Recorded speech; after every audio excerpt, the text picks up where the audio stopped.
Hi guys, it's Mark from anypond.com, your trusted resource in the UK for ponds and water features. And today we're by this pond that we've built probably 12 months ago now, and we've just done our annual service call.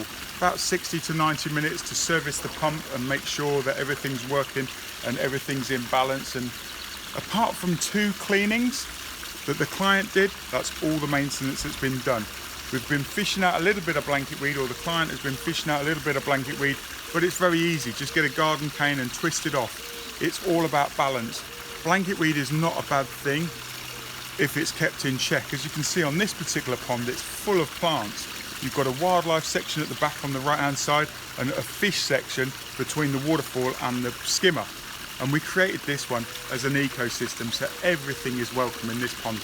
Dragonflies, newts, even toads and frogs, the whole lot. We've even got a red kite nesting up in a tree up in here. So my name's Mark, and stick with me and I'll show you how we built this pond 12 months ago.